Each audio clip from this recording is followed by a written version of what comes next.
2024 అక్టోబర్లో కునాల్ కామ్రా ఎక్స్లో ఒక ఫోటో పోస్ట్ చేశాడు. ఆ ఫోటోలో చాలా ఓలా స్కూటర్స్ ఒక సర్వీస్ సెంటర్ బయట దుమ్ము కొట్టుకుపోయి ఉన్నాయి.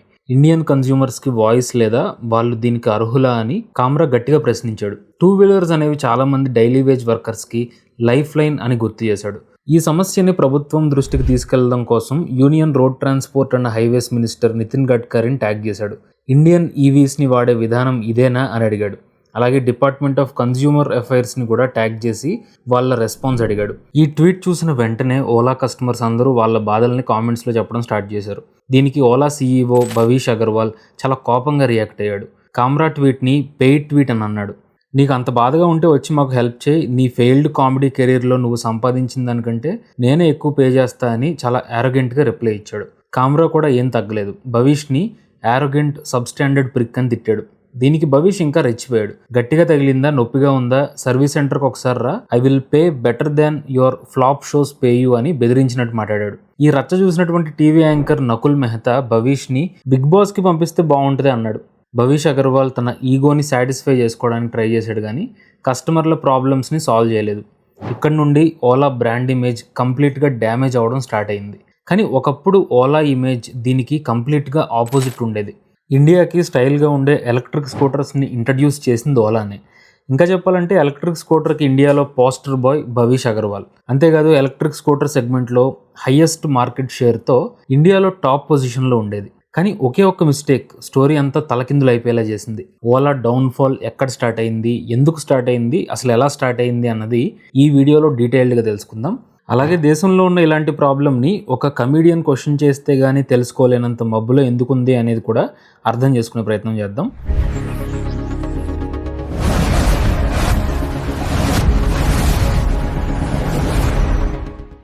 మనం ఓలా జర్నీని ఫస్ట్ నుండి అబ్జర్వ్ చేస్తే కనుక స్కూటర్ సేల్స్లో చూపించిన స్పీడ్ని ఓలా సర్వీస్లో చూపించలేకపోయింది. ఇప్పుడు ఓలా సర్వీస్ సెంటర్స్ అన్నీ కూడా స్కూటర్ల శ్మశానం లాగా మారిపోయినాయి. సర్వీస్ సెంటర్ల దగ్గర ఓలా బైక్స్ దుమ్ము కొట్టుకుంటూ మిగిలిపోతున్నాయి. అసలు కస్టమర్ కేర్ ఎందుకు ఇంత దారుణంగా ఫెయిల్ అయింది అని మీరు అడగచ్చు. దీనికి చాలా రీజన్స్ ఉన్నాయి. మొదటి రీజన్, సర్వీస్ నెట్వర్క్ చాలా చిన్నదే. ఓలా స్టార్ట్ చేసినప్పుడు 1000 సర్వీస్ సెంటర్లను ఓపెన్ చేస్తామని చెప్పింది, కానీ రియాలిటీలో 430 సెంటర్లు మాత్రమే ఓపెన్ అయినాయి. ఈ 430 సెంటర్లు ప్రతి ఏడాదికి 3 లక్షల వెహికల్స్కి మాత్రమే సర్వీస్ ఇవ్వగలవు. కానీ ఓలా అమ్మిన వెహికల్స్ 10 లక్షల కంటే ఎక్కువ. దీనివల్ల సర్వీస్ సెంటర్ల మీద చాలా హెవీ ప్రెషర్ పడింది. ఒక చిన్న రిపేర్కి వెళ్తే 10 నుండి 12 రోజులు వెయిట్ చేయాల్సి వచ్చేది. రెండో రీజన్, స్పేర్ పార్ట్స్ అస్సలు దొరకట్లేదు. షోరూమ్స్లో పార్ట్స్ అవుట్ ఆఫ్ స్టాక్ అని అంటున్నారు, కానీ ఇక్కడ ఇంకో పెద్ద స్కామ్ కూడా జరుగుతోంది. సర్వీస్ సెంటర్ మేనేజర్స్ ఆ ఒరిజినల్ స్పేర్ పార్ట్స్ని లోకల్ గరాజెస్కి అమ్ముకుంటున్నారు. దీనివల్ల అఫీషియల్ సర్వీస్ సెంటర్లో పార్ట్స్ ఉండట్లేదు. అయితే బయట మెకానిక్ దగ్గర అదే పార్ట్ 10 times ఎక్కువ రేటుకి దొరుకుతుంది. ఇది పూర్తిగా కంపెనీలో ఇంటర్నల్గా జరుగుతున్నటువంటి కరప్షన్. ఇక మూడో రీజన్, ట్రైన్డ్ స్టాఫ్ లేకపోవడం. ఈవీ టెక్నాలజీ కొత్తది, కానీ ఓలా సర్వీస్ సెంటర్స్లో ఉన్న మెకానిక్స్కి ఈ వెహికల్స్ రిపేర్ చేయడానికి ప్రాపర్ ట్రైనింగ్ ఇవ్వలేదు. సాఫ్ట్వేర్ అప్డేట్స్ ఎలా చేయాలో, బ్యాటరీ ప్రాబ్లమ్స్ ఎలా సాల్వ్ చేయాలో వాళ్ళకి తెలియదు. కొన్నిసార్లు బ్రేక్ ప్యాడ్స్ అరిగిపోతే హోండా యాక్టివా బ్రేక్ ప్యాడ్స్ని ఓలా బైక్స్కి వేసిన పరిస్థితి ఉంది. ఈ దారుణమైన సర్వీస్ వల్ల ప్రతి నెల ఓలాకి 80,000 కంప్లైంట్స్ వస్తున్నాయి. Central consumer protection authority CCPA దగ్గర 10,000కి పైగా ఫార్మల్ కంప్లైంట్స్ రిజిస్టర్ అయినాయి. CCPA ఓలాకి షోకాజ్ నోటీస్ కూడా ఇచ్చింది. వైజాగ్లో ఒక కస్టమర్ తన కొత్త బైక్ రిపేర్ ఇవ్వట్లేదు అని కన్స్యూమర్ ఫోరంని ఆశ్రయించాడు. దాంతో కోర్టు ఓలాకి 20,000 రూపాయలు ఫైన్ వేసింది. గోవాలో అయితే ఓలా సేల్స్ని బ్యాన్ చేసే పరిస్థితి వచ్చింది. నిజానికి సర్వీస్ ప్రాబ్లమ్స్ ఒకటే కాదు, ఓలా స్కూటర్స్ సేఫ్టీ మీద కూడా చాలా పెద్ద అనుమానాలు వచ్చినాయి. ఓలా బైక్స్కి సడన్గా మంటలు అంటుకున్నటువంటి కొన్ని ఇన్సిడెంట్లు జరిగినాయి. పూణేలో ఒక Ola S1 Pro scooter road side park చేసి ఉంటే సడన్గా కాలిపోయింది. ఈ వీడియో సోషల్ మీడియాలో చాలా వైరల్ అయింది. అలాగే కేరళ మరియు తమిళనాడులో కూడా ఇలాంటి ఫైర్ ఇన్సిడెంట్స్ జరిగినాయి. వేల్లూరు ఇన్సిడెంట్లో అయితే రాత్రిపూట ఛార్జింగ్ పెట్టిన స్కూటర్ పేలిపోవడంతో 2 చనిపోయారు కూడా. ఈవీ వెహికల్స్లో బ్యాటరీ ఫైర్స్ అనేవి చాలా డేంజరస్. లిథియం అయాన్ బ్యాటరీస్కి ఒక్కసారి ఫైర్ అంటుకుంటే ఆర్పటం చాలా కష్టం. ఎక్స్పర్ట్లు చెప్తున్న దాని ప్రకారం ఓలా స్కూటర్స్లో మోటార్ కంట్రోల్ యూనిట్ చాలా త్వరగా ఓవర్ హీట్ అవుతుంది. వైరింగ్ లూజ్ అవ్వడం వల్ల స్పార్క్స్ వచ్చి ఫైర్ అంటుకుంటుంది. అలాగే బ్యాటరీ మేనేజ్మెంట్ సిస్టమ్ ఫెయిల్యూర్స్ వల్ల కూడా ఈ ఫైర్ యాక్సిడెంట్స్ జరుగుతున్నాయి. కానీ ఈ విషయంలో కూడా ఓలా మేనేజ్మెంట్ చాలా కేర్లెస్గా వ్యవహరించింది. భవిష్ అగర్వాల్ ఈ ఫైర్ ఇన్సిడెంట్స్ని పెద్దగా పట్టించుకోలేదు. ఇవి కేవలం కొన్ని ప్లేసెస్లో మాత్రమే జరిగిన ఇన్సిడెంట్స్ అని ఒక చిన్న స్టేట్మెంట్ ఇచ్చి తప్పించుకునే ప్రయత్నం చేశాడు. మీడియా మరియు జనాలు అనవసరంగా ఈ ఇన్సిడెంట్స్ని పెద్దవి చేస్తున్నారు అని భవిష్ అన్నాడు. కస్టమర్ సేఫ్టీ విషయంలో ఇంత అశ్రద్ధగా మాట్లాడడం వల్ల ఓలా బ్రాండ్ పబ్లిక్ పర్సెప్షన్ పూర్తిగా దెబ్బతింది. భవిష్ ఇలా నిర్లక్ష్యంగా మాట్లాడడంతో కొంతమంది కస్టమర్లకు కాలింది. ఎంత కాలిందంటే కర్ణాటకలోని కలబురాగిలో జరిగినటువంటి ఇన్సిడెంట్ దీనికి ఒక బెస్ట్ ఎగ్జాంపుల్. మహమ్మద్ నదీమ్ అనే 26 ఏళ్ల వ్యక్తి తన కొత్త ఓలా స్కూటర్ని రిపేర్ కోసం షోరూమ్కి తీసుకెళ్లాడు. బైక్ కొన్న 20 రోజుల్లోనే దాంట్లో చాలా ప్రాబ్లమ్స్ వచ్చినాయి. అతను చాలాసార్లు షోరూమ్ చుట్టూ తిరిగాడు, కానీ అక్కడ స్టాఫ్ ఎవరు అతని ప్రాబ్లమ్ని పట్టించుకోలేదు, చాలా నెగ్లెక్ట్ చేశారు. దాంతో అతని ఫ్రస్ట్రేషన్ పీక్కెళ్ళింది. సెప్టెంబర్ 2024లో అతను పెట్రోల్ క్యాన్ తీసుకుని వచ్చి ఓలా షోరూమ్ని తగలబెట్టేశాడు. షోరూమ్ క్లోజ్డ్ ఉన్న టైంలో పనిచేయడం వల్ల ప్రాణ నష్టం జరగలేదు, కానీ లోపలున్న 6 కొత్త స్కూటర్స్ కాలిపోయినాయి. సుమారు 8.5 లక్షల నష్టం వచ్చింది. ఇది ఒకటే కాదు, ఇంకో చోట ఒక ఫ్రస్ట్రేటెడ్ కస్టమర్ తన కొత్త ఓలా స్కూటర్ని నేల మీద పడేసి సుత్తితో దారుణంగా పగలగొట్టాడు. ఈ న్యూస్ కూడా సోషల్ మీడియాలో చాలా వైరల్ అయింది. జనాలు ఈ వీడియోస్ చూసి ఆ కస్టమర్లు చేసిన తప్పైనా కూడా వాళ్ళ ఫ్రస్ట్రేషన్ని అర్థం చేసుకున్నారు. ఒక మిడిల్ క్లాస్ వ్యక్తి లక్షల రూపాయలు పెట్టి బైక్ కొంటే అది పనిచేయకపోతే వచ్చే బాధకి అందరూ కనెక్ట్ అయ్యారు. ఓలా ఇమేజ్కి ఈ లెవెల్లో డ్యామేజ్ జరుగుతుంటే షేర్ మార్కెట్ నార్మల్ ఉంటుందో చెప్పండి. ఒకప్పుడు ఎలక్ట్రిక్ బైక్స్ని ఇంట్రడ్యూస్ చేసి టార్చ్ బేరర్లా ఉన్నటువంటి ఓలా ఇప్పుడు మార్కెట్ షేర్ని కోల్పోయి కంప్లీట్ ఫెయిల్యూర్ లాగా మిగిలిపోయింది. నెంబర్స్ చూస్తే ఈ విషయం చాలా క్లియర్గా అర్థమవుద్ది.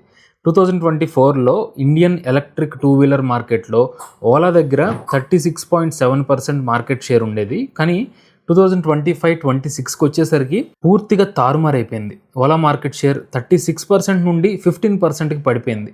దీనికి మెయిన్ రీజన్స్ ఏంటో లెగసీ ఆటోమేకర్స్ పర్ఫార్మెన్స్ చూస్తే మనకి క్లియర్గా అర్థమవుద్ది. ఈ డేటా చూస్తే ప్రజెంట్ టీవీఎస్ మోటార్ మార్కెట్ లీడర్గా ఎదిగింది. బజాజ్ చేతక్ కూడా సేల్స్లో ఓలాని దాటి ముందుకెళ్ళిపోయింది. ఏథర్ ఎనర్జీ తన ఫ్యామిలీ స్కూటర్ రిడ్జాని లాంచ్ చేసి ఓలా కస్టమర్ బేస్ని లాగేసుకుంది. ఇంకో పక్క హీరో మోటోకార్ప్ కూడా తన వీడా బ్రాండ్తో మార్కెట్ షేర్ని 3.9 నుండి 8.8కి పెంచుకుంది. ట్రెడిషనల్ కంపెనీస్ దగ్గర ఆల్రెడీ బలమైన డీలర్షిప్ నెట్వర్క్ ఉంది. వాళ్ళకి ఆఫ్టర్ సేల్స్ సర్వీస్ ఎలా ఇవ్వాలో చాలా క్లియర్గా తెలుసు. కానీ ఓలా తన సర్వీస్ని డైరెక్ట్లీ హ్యాండిల్ చెయ్యాలని చూసి పూర్తిగా ఫెయిల్ అయింది. కస్టమర్స్ ఇప్పుడు ఈవీస్ కొనాలి అంటే రిలయబిలిటీకి ఎక్కువ ప్రిఫరెన్స్ ఇస్తున్నారు. అందుకే వాళ్ళు ఓలాని వదిలేసి టీవీఎస్, బజాజ్, ఏథర్ వైపు వెళ్తున్నారు. అయితే మీకు ఇక్కడ డౌట్ రావచ్చు, బిజినెస్లో అందరూ మిస్టేక్లు చేస్తారు, ఓలా చేసిన మిస్టేక్స్ కంటే చాలా పెద్ద మిస్టేక్స్ చేసి బిజినెస్లో సర్వైవ్ అయిన వాళ్ళు కూడా ఉన్నారు, కానీ ఎందుకు ఓలా వాళ్ళ మిస్టేక్స్ని రెక్టిఫై చేసుకోలేకపోయింది అని. దీనికి మూల కారణం కంపెనీ స్ట్రాటజీలోనే ఉంది. మొదటిది aggressive scaling without foundation. Bhavish Agarwal focus అంతా వాల్యూమ్ మీద ఉండేది. రోజు కొత్త మోడల్స్ని లాంచ్ చేయడం మీద చూపించిన ఇంట్రెస్ట్ సర్వీస్ ఇన్ఫ్రాస్ట్రక్చర్ని డెవలప్ చేయడం మీద అసలు చూపించలేదు.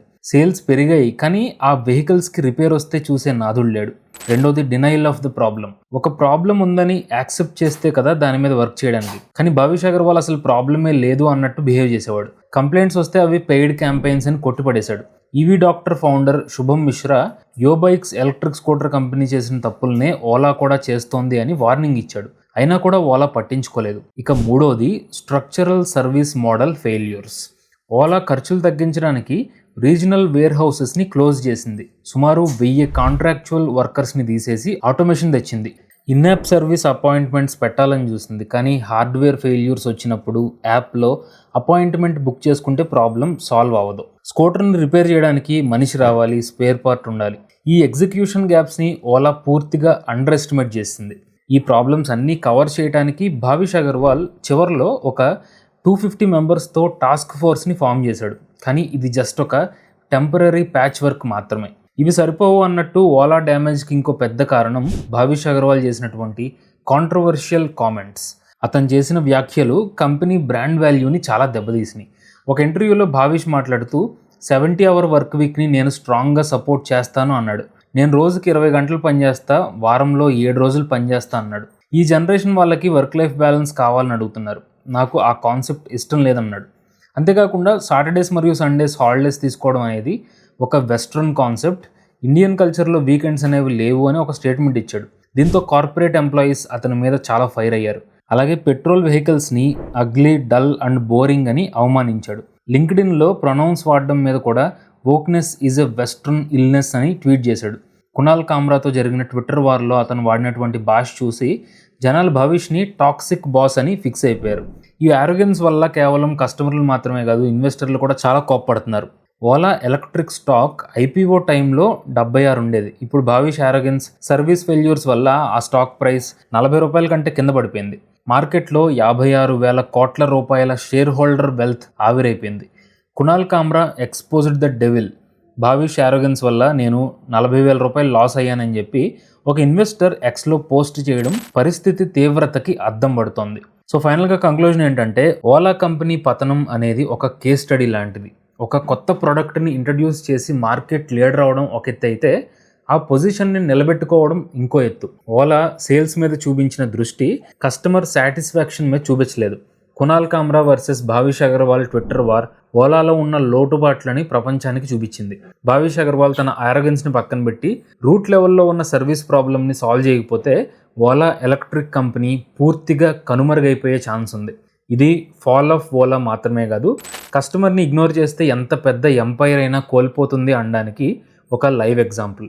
సో ఫ్రెండ్స్, మీలో ఓలా స్కూటర్ని ఎవరైనా పర్చేస్ చేసి ఉంటే మీ ఎక్స్పీరియన్స్ని కింద కామెంట్ చేసి చెప్పండి. Thank you so much for watching. జై హింద్.